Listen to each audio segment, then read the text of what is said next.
Hello hi group 2 mains రాసే అభ్యర్థులందరికీ స్వాగతం. ఒకసారి స్క్రీన్ చూడండి. ఏపీ హిస్టరీలో ఆంధ్రుల సాంఘిక చరిత్రలో సాహిత్యము నుండి మంచి గట్టి బిట్లు అడుగుతున్న సంగతి మనకు అర్థమవుతూనే ఉంది. ఈ రోజున వామన భట్టు ఇతను గురించి ఇతను రాసినటువంటి రచనలు అవి నాటకాల, కావ్యాల, లేకపోతే మరొక సాహిత్య ప్రక్రియ ఏమిటనేది డిస్కస్ చేద్దాం మిత్రులారా. రైట్, మీకు ఆల్రెడీ గతంలో నేను మీకు చాలా గొప్ప టాపిక్స్ చేశాను. గాథా సప్తసతి చేశాను, చూడకపోతే చూడండి. అట్లాగే మన కొండ కుందాచార్యుడి గురించి చేశాను. అట్లాగే చేమేంద్రుడు కూడా చెప్పాను. ఇంకా గొప్ప సబ్జెక్ట్ అందించాలన్న నా ఉద్దేశం.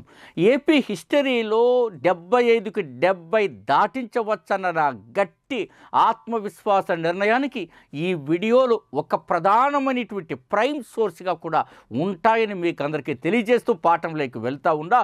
వామన భట్టు మిత్రులారా, ఈ వామన భట్టు ఎవరు ఏమిటన్నది మరొక్కసారి నేను మీతో మాట్లాడుతూ చూడండి. రెడ్డి రాజుల కాలం మీకు అందరికీ తెలుసు. ఆంధ్రుల సాంఘిక చరిత్రలో రెడ్డి రాజుల పాఠం నుంచి మంచి బిట్లు వస్తున్న సంగతి మనకు తెలుసు. అందులో మీకు తెలుసు పెదకోమటి వేమారెడ్డి. ఈ పెదకోమటి వేమారెడ్డి లేక పెదకోమటి వేముడు ఆంధ్ర రాష్ట్ర చరిత్రను మలుపు తిప్పాడు. కారణం ఏంటో తెలుసా? ఈ గుంటడికి బహమనీ సుల్తాన్లైన తాజుద్దీన్, ఫిరోజ్ షాతో మైత్రి కుదరడం వలన ఇతని పాలనా కాలం అంతా చాలా కలిసి వచ్చింది. అందుకే ఆంధ్ర రాష్ట్ర చరిత్రలో పెదకోమటి వేమారెడ్డి నిలబడగలిగాడు, ఎదిరించగలిగాడు, కలబడగలిగాడు, విజయం సాధించగలిగాడు. అంతేకాకుండా ఈ గుంటడికి సర్వజ్ఞ చక్రవర్తి అని బిరుదు కూడా వచ్చినది. సాహిత్య చింతామణి, సంగీత చింతామణి అలాంటి అద్భుతమైనటువంటి రాశాడు. సో ఇతని గురించి ఎందుకు చెప్తున్నాను? ప్రస్తుత వామన భట్టు లేక భట్టు కవి అనేటువంటి ఇతను పెదకోమటి వేమారెడ్డి ఆస్థాన కవి. మీరందరూ పెదకోమటి వేమారెడ్డి అనగానే శ్రీనాథుడు చదువుతాడు. శ్రీనాథుడు అవుట్డేటెడ్. మాట్లాడదాం శ్రీనాథుడి గురించి మరొక వీడియోలో. ఈ వీడియోలో వామన భట్టు గురించి మాట్లాడేటప్పుడు పెదకోమటి వేమారెడ్డి గురించి మరొక మాట మాట్లాడరా. అతని కాలంలో వచ్చిన 2 ప్రధాన యుద్ధాలు కూడా మీరు చదవాలా. ఆ 2 యుద్ధాలే కాకుండా అతని రచనలన్నీ తెలుగులో ఉన్నాయా, సంస్కృతంలో ఉన్నాయా, తెలుగు సంస్కృతంలో ఉన్నాయా? 2 పాయింట్లు నేను మీ దృష్టికి తీసుకొస్తా. ప్రస్తుతం ఏపీపీఎస్సీ ట్రెండ్ ఎలా ఉంది మిత్రులారా? స్టేట్మెంట్ ఏ, పెదకోమటి వేమారెడ్డి రచనలన్నీ తెలుగు మరియు సంస్కృతంలో ఉన్నాయి. ఈ స్టేట్మెంట్ కరెక్టా? మీరు చెప్పాల్సి ఉంటుంది. స్టేట్మెంట్ బి, పెదకోమటి వేమారెడ్డి ఆస్థానంలో తెలుగు కవులు ఉన్నారు, సంస్కృత కవులు ఉన్నారు. ఈ స్టేట్మెంట్ కరెక్టా? ఇట్లాంటి బిట్లపైన ఐడియా ఉండాలా. మనం గుడ్డిగా సర్వజ్ఞ చక్రవర్తి అన్నాడని, సాహిత్య చింతామణి, సంగీత చింతామణి, శృంగార దీపిక ఇలాంటివన్నీ కూడా చదువుకొని వెళ్తే లాభం లేదురా అబ్బాయి. వామన భట్టు, ఈ వామన భట్టు అనేటువంటి వాడికి ఏమనో తెలుసా? ఇతనికి ఏమని బిరుదులు ఉన్నాయో తెలుసా? భాషా వల్లభ, అభినవ భానుడు, కవి సార్వభౌమ అనే బిరుదులు కూడా ఉన్నాయి. కవి సార్వభౌమ అనగానే మీరు మళ్ళీ శ్రీనాథుడికే వెళ్ళక్కర్లేదు, ఇతనికి కూడా కవి సార్వభౌమ ఉన్నది. ఈ వామన భట్టు అనేటువంటి వాడికి బిట్లు ఎలాంటి పడతాయి? ఈ బిట్టు నీకు తెలిసి ఉండాలా. భాషా వల్లభ అనేటువంటి బిరుదు ఇతనికి ఉన్నది. అంతేకాకుండా మీరు ఇందాకే చెప్పా అభినవ భానుడు. ఈ అభినవ భానుడు ఎవరో తెలుసా? ఈ భానుడు అనేటువంటి గుంటడు హర్ష చక్రవర్తి ఆస్థానకమని మీకు తెలుసు. కాదంబరి అనేది అతని గొప్ప రచన అని తెలుసు. ఆ భానుడు అనేటువంటి పేరు మీదకి ఇతను అభినవ భానుడు అని పెట్టుకున్నాడు. ఎందుకో తెలుసా?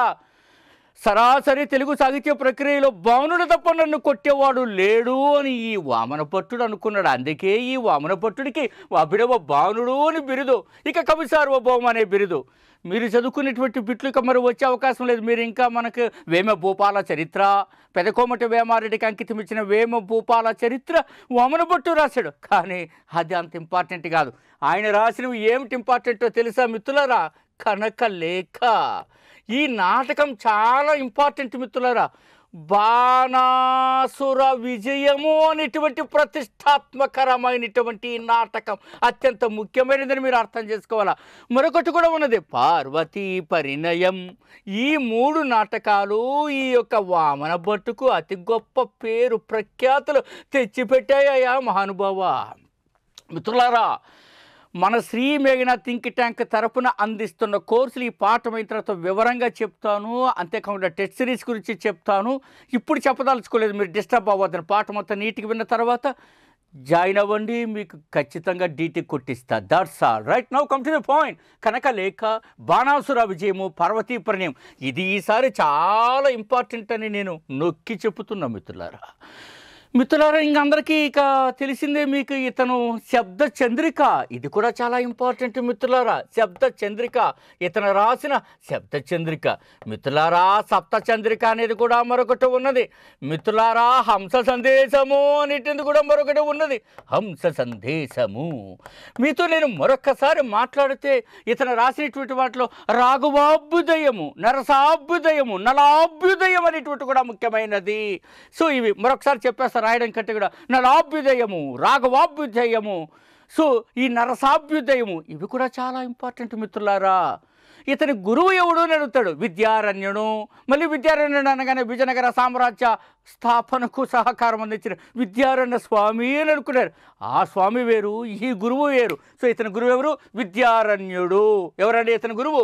విద్యారణ్యుడు. సో మీరు చదువుకునేటప్పుడు ఇవన్నీ కూడా గట్టిగా గొప్పగా చదవాల్సినటువంటి అవసరం ఉంటుంది మిత్రులారా. ఇతను ఈ వామనభట్టు అనేటువంటి అతను తాతల కాలం నుంచినే రెడ్డి రాజుల ఆస్థానంలో ఉన్నారు.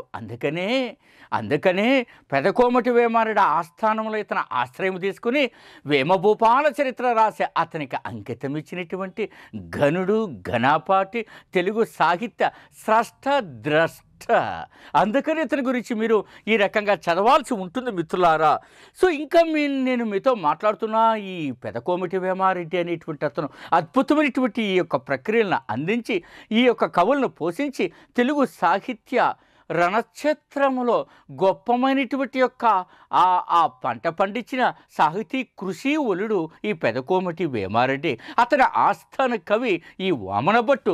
అందుకే భాషా వల్లభ, అభినవ భానుడు, కవి సార్వభౌమ అని బిరుదాంగితుడైనటువంటి వామనభట్టు ఈవేళ మీతో మాట్లాడుతున్నాడు ఈ వామనభట్టు. మిత్రులారా, ఇంకా మీరు అద్భుతమైనటువంటి అంశాలను చదివేటప్పుడు కూడా మీరు చదువుతారు. సో ఇంకా సప్తరత్నాకరం అనేది కూడా మన గుంటడు రాసేసాడు. సప్తరత్నాకరం చూడండి. ఈ సప్తరత్నాకరం అనేది కూడా, అయ్యా ఈ వా ఇలా పడిపోతుందిరా అబ్బాయి. సప్త రత్నాకరం, రైట్. ఇప్పుడు ఇవన్నీ కూడా మీరు చదువుకొని ఖచ్చితంగా రాయండి. ఈ రకంగా మీరు వామనభట్టును చదవాల్సి ఉంటుంది మిత్రులారా. అర్థమైందండి? సో ఇప్పుడు నేను మీతో మాట్లాడుతున్నా మిత్రులారా అద్భుతమైనటువంటి విశేషాల గురించి. మీరు గ్రూప్ 2 DT పోస్ట్ కొట్టాలంటే ఫస్ట్ మీరందరూ అర్థం చేసుకోవాల్సింది, ఏమి చదవాలని దయచేసి ఫస్ట్ రికగ్నైజ్ చేయండి. రికగ్నైజ్ చేయడం అంటే గుర్తించండి. ఆ గుర్తించిన దానిపైన సమాచారాన్ని సేకరించి గట్టిగా కృషి చేయండి. గట్టిగా మీరు కృషి చేస్తారు, గట్టిగా సక్సెస్ అవుతారు మిత్రులారా. మనం అందుకే 80 మూల గ్రంథాలను తీసుకుని మిత్రులారా, 80 మూల గ్రంథాలను తీసుకుని చూడండి. ఇక్కడ ఈ 80 మూల గ్రంథాలతో రూపొందించబడినటువంటి అద్భుతమైనటువంటి ఆ యొక్క రచనలు చూడండి. మిమ్మల్ని DT పోస్ట్ కొట్టించడానికి మనం చేస్తున్నటువంటి ప్రయత్నము మిత్రులారా. ఏదైతే మనకుందో, మన తెలంగాణలో చూసారు కదా బిట్లు ఎలా పడుతున్నాయో ఊచకోతలాగా. ఇది ఇండియన్ ఎకానమీతో స్టార్ట్ చేస్తా. ఇది Indian economy up to date మిత్రులారా. డిసెంబర్ 31 అర్ధరాత్రి వరకు భారతదేశంలో వివిధ శాఖలు ఇచ్చిన కంప్లీట్ రిపోర్ట్ దీంట్లో ఉన్నాయి. వీటిని ఆధారంగా చేసుకునే టెస్ట్ సిరీస్ గట్టిగా కూడా తయారవుతాయి మిత్రులారా. ఇది ఏపీ ఎకానమీ ఇలా ఉండాలి మిత్రులారా. ఏపీ ఎకానమీ ఫస్ట్ PDF ఒకటి మీకు చూపిస్తున్నా, ఎందుకంటే చేతిలో పట్టట్లేదు కాబట్టి మిత్రులారా. అదే రకంగా ఇందాక నేను చెప్పాను కదా, ఆంధ్రుల సాంఘిక చరిత్ర అద్భుతమైనటువంటి యొక్క 28 పుస్తకాల కూర్పు నుంచి వచ్చిన నా మానస పుత్రిక. అదే రకంగా మిత్రులారా, సైన్స్ అండ్ టెక్నాలజీ 14 సోర్సెస్ నుంచి వచ్చినటువంటి అద్భుతమైనటువంటిది. అట్లాగే Telangana both group 3 and group 2లో అద్భుతమైన ప్రతిభ ప్రదర్శించిన భారత రాజ్యాంగము 46 బిట్లు రావాలంటే ఎంత దమ్ము ఉండాలో ఈ పుస్తకం నుంచి చూసారా మిత్రులారా. 14 సోర్సెస్ నుంచి DD బస్సు కూడా కవర్ అయిపోయి ఉంటుంది మిత్రులారా. ఈ కృషి అంతా ఎందుకు జరిగింది? 30 సంవత్సరాల అనుభవము, 14 మెంబర్స్ టీము, ఇంత గట్టి కృషి, ఎక్కడ బిట్టుపడుతుందో ఎక్కడ పడదో అంచనా వేయగలిగిన నేర్పరితనము, పిహెచ్డి లాంటి డిగ్రీలు, ప్రొఫెసర్షిప్లు, అందుకే మీకు ఇంత సక్సెస్ వస్తుంది మిత్రులారా. ఇది మీరు చూడాలనుకుంటే ఇక్కడ ఇచ్చిన వాట్సాప్ నెంబర్కి మీరు డెమో పెడతారు చూడండి. అంతేకాకుండా శ్రీ మేఘనా థింక్ ట్యాక్ యాప్ డౌన్లోడ్ చేసి అక్కడ న్యూ అనే చోట టెస్ట్ సిరీస్ ఉంటాయి, డెమో టెస్ట్ రాయండి, మీకు అర్థమవుతుంది. వాట్సాప్కి 65 పేజీల డెమో పెడతారు మిత్రులారా, తక్కువ కాదు, 65 పేజెస్ మీకు డెమో రూపంలో వస్తాయి. చూస్తే మీకు అర్థమవుతుంది ఏమి చేయాలా అని మిత్రులారా మీరు గమనించండి. టాపిక్ వైజ్ టెస్ట్ సిరీస్ ఇండియాలో ఎవరికి ప్లానింగ్ రాలా. మొత్తం మనకి ఎన్ని ఇచ్చాడు మిత్రులారా? 20 యూనిట్స్ ఇచ్చాడు సిలబస్లో. 20 యూనిట్స్ని మనం ఏం చేసాం మిత్రులారా? 160 భాగాలు చేసాం. 160 భాగాల నుంచి ప్రతి దాని నుంచి కూడా ఏం చేస్తున్నాం మనం? బేసిక్స్ ఇవ్వకుండా, రిపీటెడ్ క్వశ్చన్స్ ఇవ్వకుండా, ఓల్డ్ క్వశ్చన్స్ ఇవ్వకుండా, పూర్తి అప్డేట్తో సమగ్రంగా ప్రస్తుత ఏపీపీఎస్సీ ట్రెండ్ ఎలా ఉంటుందో ఆ రకంగా రూపొందించబడినటువంటి అద్భుతమైనటువంటి బిట్స్ శ్రేణి మిత్రులారా. ఇది సబ్జెక్టు వస్తుంది, ప్రాక్టీస్ అనేది పర్ఫెక్ట్గా ఉంటుంది. ఎవరెవరో పిల్లలు తయారు చేసింది కాకుండా, అనుభవ రాహిత్యంతో తయారు చేసింది కాకుండా, అత్యంత గొప్ప నైపుణ్యంతో తయారు చేయబడిన ఈ టెస్ట్ సిరీస్ని మీరు చూడండి, మీకు అర్థమవుతాయి మిత్రులారా. మరొకటి కూడా మీకు ఎప్పుడూ చెప్తూ ఉంటా, ఒక సబ్జెక్ట్కి 300 అది ఫీజే కాదు కదా, దాని మళ్ళీ నన్ను తిట్టుకోరు కదా, అది సర్వర్ కాస్ట్ కూడా కాదు. కానీ ఏం చెప్పాలా, ఒక్కో సబ్జెక్ట్ని 40 భాగాలు చేసి 40 భాగాలు ఇదిగో అబ్బాయి ఈ భాగంలో ఇది చదువు, ఇది చదివితే ఈ ఓరియంటేషన్లో చదివితే నీకు బిట్టుపడుతుందని చెప్పడం నా ఉద్దేశం. ఇండియాలో ఏ ఒక్కడికి ఫీచర్ లేదు, ఇది శ్రీ మేఘనా థింక్ ట్యాంక్ యాప్లో ఉన్న ఫీచర్ మిత్రులారా. ఇంత కృషి జరిగి ఉన్నది. ఇవన్నీ మీకు నచ్చితే పాత పుస్తకాలను పక్కన పెట్టి నేను ఏం చేస్తానో, ఏం అందిస్తానో, ఏ రకమైన టెస్ట్ పెడతానో, ఏ రకమైన గైడెన్స్ ఇస్తానో మీరు చేస్తే ఇప్పుడు చేసినా కూడా నేను మీకు సహాయం చేయగలను, పోస్ట్ కొట్టించగలను అన్నటువంటి గట్టి విశ్వాసం నాకు ఉన్నది. అంతేకాకుండా నైట్ 11 వరకు డౌట్స్కి అందుబాటులో ఉంటాను. ఇంకా కొంత అప్డేట్ ఇన్ఫర్మేషన్ వేరే ప్రణాళికలు ఉన్నాయి. జనవరి 8 నుంచి ఇంకా పరీక్ష వరకు అందుబాటులో ఉంటాను. రైట్ మిత్రులారా, ఆల్ ద వెరీ బెస్ట్, మీ డాక్టర్ గోపాల్ డి.